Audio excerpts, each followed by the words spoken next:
ಸ್ವಾಗತ. ನಾನು ಶ್ರೀಪಾದ್ ಪಾಟೀಲ್. ಜಾತಿ ಗಣತಿ ವರದಿ ಕಾಂಗ್ರೆಸ್ಗೆ ತಿರುಗುಬಾಣ ಆಯ್ತಾ ಅನ್ನುವಂತಹ ಪ್ರಶ್ನೆ ಈಗಾಗಲೇ ತಿರುಗುಬಾಣ ಆಗಿದೆ ಕೂಡ.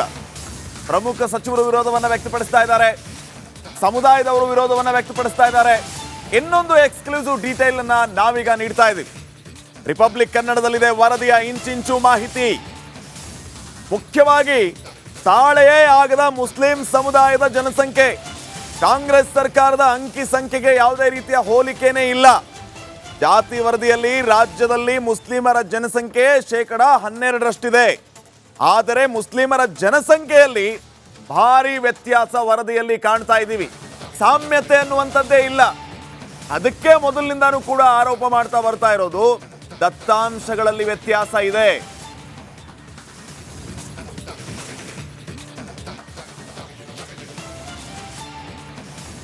ನೋಡಿ, ಮುಖ್ಯವಾಗಿ ಇಲ್ಲಿ ಮುಸ್ಲಿಂ ತುಷ್ಟೀಕರಣ ಅನ್ನುವಂಥದ್ದು ಮುನ್ನೆಲೆಗೆ ಬರ್ತಾ ಇದೆ. ಈ ಮುಸ್ಲಿಂ ತುಷ್ಟೀಕರಣದ ವಿರುದ್ಧ ಕಾಂಗ್ರೆಸ್ನ ಸಚಿವರ ವಿರೋಧವನ್ನು ವ್ಯಕ್ತಪಡಿಸ್ತಾ ಇದ್ದಾರೆ.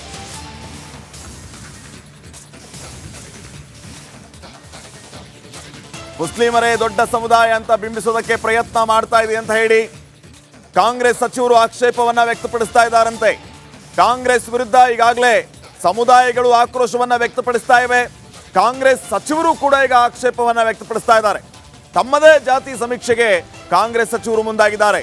ವರದಿ ಬಗ್ಗೆ ಡಿ.ಕೆ. ಶಿವಕುಮಾರ್ ನೇತೃತ್ವದ ಗುಂಪಿನಿಂದ ಪ್ರತ್ಯೇಕ ಸಭೆ, ಆ ಕಡೆ ರೆಡ್ಡಿ ಸಮುದಾಯದಿಂದ ಖಾಸಗಿ ಸರ್ವೆಗೆ ಸಿದ್ಧತೆ, ಸಮುದಾಯದ ಸರ್ವೆಗೆ ಸಚಿವ ರಾಮಲಿಂಗಾರೆಡ್ಡಿ ಮುಂದಾಗಿದ್ದಾರೆ, ಮಾತಾಡಿದ್ದಾರೆ ಕೂಡ.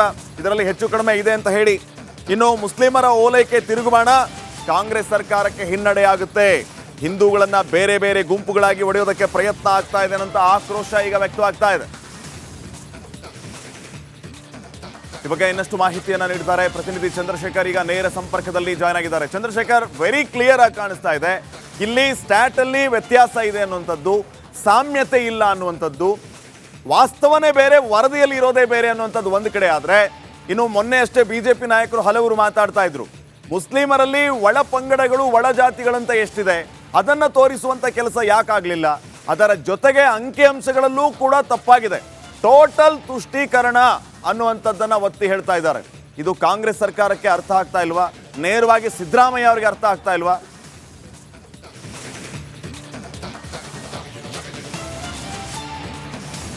ಶ್ರೀಪಾದ್ ಪಾಟೀಲ್, ಖಂಡಿತವಾಗ್ಲೂ ಈಗಾಗಲೇ ಸರ್ಕಾರ ಟೇಬಲ್ ಮಾಡಿರ್ತಕ್ಕಂಥದ್ದು ಗಣತಿಯನ್ನ ಅಧ್ಯಯನ ಮಾಡ್ಕೊಂಬನ್ನಿ ಅನ್ನುವಂಥ ಒಂದು ಸೂಚನೆಯನ್ನು ಸಚಿವರಿಗೂ ಕೂಡ ಕೊಟ್ಟಿದ್ದಾರೆ. ಆದರೆ ಸಚಿವರು ಈಗಾಗಲೇ ಬಹುತೇಕ ಒಂದಷ್ಟು ಮೇಲ್ನೋಟಕ್ಕೆ ಒಂದಷ್ಟು ಅಧ್ಯಯನವನ್ನು ಕೂಡ ಮಾಡಿದ್ದಾರೆ. ಇನ್ನು 2 ದಿನ ಕಳೆದ್ರೆ, ಅಂದರೆ ಇದೇ ಗುರುವಾರ ಕ್ಯಾಬಿನೆಟ್ ಸಭೆ ಕೂಡ ಇರ್ತಕ್ಕಂಥದ್ದು, ವಿಶೇಷ ಕ್ಯಾಬಿನೆಟ್ ಸಭೆ. ಅದರಲ್ಲಿ ಪ್ರತ್ಯೇಕವಾಗಿ ಇದೇ ವಿಚಾರವನ್ನೇ ಚರ್ಚೆಯನ್ನು ಮಾಡ್ತಕ್ಕಂಥದ್ದು.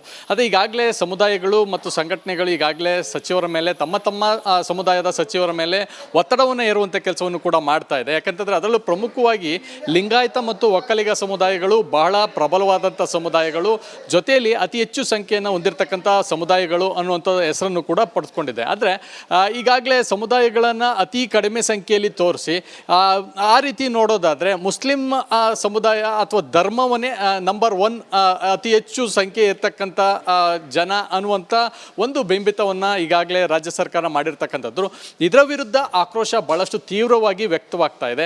ಹೀಗಾಗಿ ಲಿಂಗಾಯತ ಸಮುದಾಯಗಳು ಒಂದು ಕಡೆ ಸಭೆಯನ್ನು ಮಾಡ್ತಾ ಇದ್ದಾವೆ, ಒಕ್ಕಲಿಗ ಸಮುದಾಯಗಳು ಒಂದು ಕಡೆ ಸಭೆಯನ್ನು ಮಾಡ್ತಾ ಇದ್ದಾವೆ. ಇದಿಷ್ಟೇ ಅಲ್ಲ, ಪ್ರತ್ಯೇಕವಾಗಿ ತಮ್ಮದೇ ಸಮುದಾಯದ ಒಂದು ಸರ್ವೆಯನ್ನು ಕೂಡ ಮಾಡಲಿಕ್ಕೆ ನಾವು ಸಿದ್ಧವಿದ್ದೇವೆ ಅನ್ನುವಂಥ ಬಹಿರಂಗ ಹೇಳಿಕೆಯನ್ನು ಕೂಡ ಕೊಡಲಿಕ್ಕೆ ಈಗಾಗಲೇ ನಾಯಕರು ಮುಂದಾಗಿರ್ತಕ್ಕಂಥದ್ದು. ಈಗಾಗಲೇ ರಾಮಲಿಂಗಾರೆಡ್ಡಿ ಅವರು ಸ್ವತಃ ಕಾಂಗ್ರೆಸ್ ಪಕ್ಷದಲ್ಲಿ ಸಚಿವರಾಗಿ ಇರ್ತಕ್ಕಂಥವ್ರು, ಅವರು ಕೂಡ ಬಹಳ ಸ್ಪಷ್ಟವಾಗಿ ಹೇಳಿದ್ದಾರೆ, ನಮ್ಮ ಸಮುದಾಯದ ರೆಡ್ಡಿ ಸಮುದಾಯ ಏನಿದೆ, ಸಮುದಾಯದಿಂದ ಪ್ರತ್ಯೇಕವಾಗಿ ನಾವು ಸರ್ವೆಯನ್ನು ಮಾಡಿಸ್ತೀವಿ ಅನ್ನುವಂಥದ್ದನ್ನ. ಮತ್ತೊಂದು ಕಡೆ ಒಕ್ಕಲಿಗ ಸಮುದಾಯದಿಂದ ಇವತ್ತು ಸಭೆಯನ್ನು ಮಾಡಲಾಗಿತ್ತು, ಒಕ್ಕಲಿಗರ ಸಂಘದಿಂದ. ಆ ಸಭೆಯಲ್ಲಿ ಅಂತಿಮವಾಗಿ ತೀರ್ಮಾನವನ್ನು ಮಾಡಿದೆ, ಎಷ್ಟೇ ಕೋಟಿ ಆದರೂ ಪರವಾಗಿಲ್ಲ, ನಾವು ಪ್ರತ್ಯೇಕವಾಗಿ ಸರ್ವೆಯನ್ನು ಮಾಡ್ತೀವಿ. ನಮ್ಮ ಸಂಘದಿಂದಲೇ ಅಧಿಕೃತವಾಗಿ 10 ಲಕ್ಷಕ್ಕೂ ಹೆಚ್ಚು ಜನ ಮೆಂಬರ್ಸ್ ಇದ್ದಾರೆ. ಇನ್ನು ನಾವು ಸರ್ವೆಯನ್ನು ಮಾಡಿ ಆ ಒಂದು ಜಾತಿವಾರು. ಓಕೆ, ಥ್ಯಾಂಕ್ ಯು ಮಾಹಿತಿಗೆ ಚಂದ್ರಶೇಖರ್. ಸ್ವಾಗತ. ನಾನು ಶ್ರೀಪಾದ್ ಪಾಟೀಲ್. ಜಾತಿ ಗಣತಿ ವರದಿ ಕಾಂಗ್ರೆಸ್ಗೆ ತಿರುಗುಬಾಣ ಆಯ್ತಾ ಅನ್ನುವಂತಹ ಪ್ರಶ್ನೆ ಈಗಾಗಲೇ ತಿರುಗುಬಾಣ ಆಗಿದೆ ಕೂಡ. ಪ್ರಮುಖ ಸಚಿವರು ವಿರೋಧವನ್ನು ವ್ಯಕ್ತಪಡಿಸ್ತಾ ಇದ್ದಾರೆ, ಸಮುದಾಯದವರು ವಿರೋಧವನ್ನು ವ್ಯಕ್ತಪಡಿಸ್ತಾ ಇದ್ದಾರೆ. ಇನ್ನೊಂದು ಎಕ್ಸ್ಕ್ಲೂಸಿವ್ ಡೀಟೇಲ್ ಅನ್ನ ನಾವೀಗ ನೀಡ್ತಾ ಇದ್ದೀವಿ. ರಿಪಬ್ಲಿಕ್ ಕನ್ನಡದಲ್ಲಿದೆ ವರದಿಯ ಇಂಚಿಂಚು ಮಾಹಿತಿ. ಮುಖ್ಯವಾಗಿ ತಾಳೆಯೇ ಆಗದ ಮುಸ್ಲಿಂ ಸಮುದಾಯದ ಜನಸಂಖ್ಯೆ. ಕಾಂಗ್ರೆಸ್ ಸರ್ಕಾರದ ಅಂಕಿ ಸಂಖ್ಯೆಗೆ ಯಾವುದೇ ರೀತಿಯ ಹೋಲಿಕೆನೇ ಇಲ್ಲ. ಜಾತಿ ವರದಿಯಲ್ಲಿ ರಾಜ್ಯದಲ್ಲಿ ಮುಸ್ಲಿಮರ ಜನಸಂಖ್ಯೆ 12% ಆದರೆ ಮುಸ್ಲಿಮರ ಜನಸಂಖ್ಯೆಯಲ್ಲಿ ಭಾರಿ ವ್ಯತ್ಯಾಸ ವರದಿಯಲ್ಲಿ ಕಾಣ್ತಾ ಇದ್ದೀವಿ. ಸಾಮ್ಯತೆ ಅನ್ನುವಂಥದ್ದೇ ಇಲ್ಲ. ಅದಕ್ಕೆ ಮೊದಲಿನಿಂದಾನೂ ಕೂಡ ಆರೋಪ ಮಾಡ್ತಾ ಬರ್ತಾ ಇರೋದು ದತ್ತಾಂಶಗಳಲ್ಲಿ ವ್ಯತ್ಯಾಸ ಇದೆ.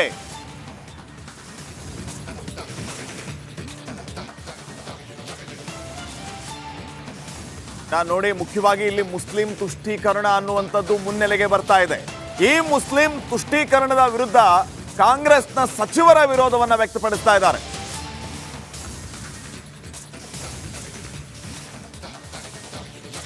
ಮುಸ್ಲಿಮರೇ ದೊಡ್ಡ ಸಮುದಾಯ ಅಂತ ಬಿಂಬಿಸೋದಕ್ಕೆ ಪ್ರಯತ್ನ ಮಾಡ್ತಾ ಇದೆ ಅಂತ ಹೇಳಿ ಕಾಂಗ್ರೆಸ್ ಸಚಿವರು ಆಕ್ಷೇಪವನ್ನ ವ್ಯಕ್ತಪಡಿಸ್ತಾ ಇದ್ದಾರಂತೆ.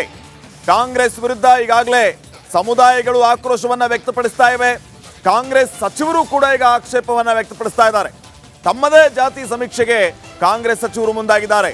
ವರದಿ ಬಗ್ಗೆ ಡಿ.ಕೆ. ಶಿವಕುಮಾರ್ ನೇತೃತ್ವದ ಗುಂಪಿನಿಂದ ಪ್ರತ್ಯೇಕ ಸಭೆ, ಆ ಕಡೆ ರೆಡ್ಡಿ ಸಮುದಾಯದಿಂದ ಖಾಸಗಿ ಸರ್ವೆಗೆ ಸಿದ್ಧತೆ, ಸಮುದಾಯದ ಸರ್ವೆಗೆ ಸಚಿವ ರಾಮಲಿಂಗಾರೆಡ್ಡಿ ಮುಂದಾಗಿದ್ದಾರೆ, ಮಾತಾಡಿದ್ದಾರೆ ಕೂಡ. ಇದರಲ್ಲಿ ಹೆಚ್ಚು ಕಡಿಮೆ ಇದೆ ಅಂತ ಹೇಳಿ. ಇನ್ನು ಮುಸ್ಲಿಮರ ಓಲೈಕೆ ತಿರುಗುಬಾಣ ಕಾಂಗ್ರೆಸ್ ಸರ್ಕಾರಕ್ಕೆ ಹಿನ್ನಡೆಯಾಗುತ್ತೆ. ಹಿಂದೂಗಳನ್ನ ಬೇರೆ ಬೇರೆ ಗುಂಪುಗಳಾಗಿ ಒಡೆಯೋದಕ್ಕೆ ಪ್ರಯತ್ನ ಆಗ್ತಾ ಇದೆ ಅಂತ ಆಕ್ರೋಶ ಈಗ ವ್ಯಕ್ತವಾಗ್ತಾ ಇದೆ. ಈ ಬಗ್ಗೆ ಇನ್ನಷ್ಟು ಮಾಹಿತಿಯನ್ನ ನೀಡಿದ್ದಾರೆ ಪ್ರತಿನಿಧಿ ಚಂದ್ರಶೇಖರ್. ಈಗ ನೇರ ಸಂಪರ್ಕದಲ್ಲಿ ಜಾಯ್ನ್ ಆಗಿದ್ದಾರೆ. ಚಂದ್ರಶೇಖರ್, ವೆರಿ ಕ್ಲಿಯರ್ ಆಗಿ ಕಾಣಿಸ್ತಾ ಇದೆ, ಇಲ್ಲಿ ಸ್ಟ್ಯಾಟ್ ಅಲ್ಲಿ ವ್ಯತ್ಯಾಸ ಇದೆ ಅನ್ನುವಂಥದ್ದು, ಸಾಮ್ಯತೆ ಇಲ್ಲ ಅನ್ನುವಂಥದ್ದು, ವಾಸ್ತವನೇ ಬೇರೆ, ವರದಿಯಲ್ಲಿ ಇರೋದೇ ಬೇರೆ ಅನ್ನುವಂಥದ್ದು ಒಂದು ಕಡೆ. ಆದ್ರೆ ಇನ್ನು ಮೊನ್ನೆ ಅಷ್ಟೇ ಬಿಜೆಪಿ ನಾಯಕರು ಹಲವರು ಮಾತಾಡ್ತಾ ಇದ್ರು, ಮುಸ್ಲಿಮರಲ್ಲಿ ಒಳ ಪಂಗಡಗಳು ಒಳ ಜಾತಿಗಳಂತ ಎಷ್ಟಿದೆ ಅದನ್ನ ತೋರಿಸುವಂತ ಕೆಲಸ ಯಾಕಾಗ್ಲಿಲ್ಲ. ಅದರ ಜೊತೆಗೆ ಅಂಕಿಅಂಶಗಳಲ್ಲೂ ಕೂಡ ತಪ್ಪಾಗಿದೆ. ಟೋಟಲ್ ತುಷ್ಟೀಕರಣ ಅನ್ನುವಂಥದ್ದನ್ನ ಒತ್ತಿ ಹೇಳ್ತಾ ಇದ್ದಾರೆ. ಇದು ಕಾಂಗ್ರೆಸ್ ಸರ್ಕಾರಕ್ಕೆ ಅರ್ಥ ಆಗ್ತಾ ಇಲ್ವಾ? ನೇರವಾಗಿ ಸಿದ್ದರಾಮಯ್ಯ ಅವರಿಗೆ ಅರ್ಥ ಆಗ್ತಾ ಇಲ್ವಾ?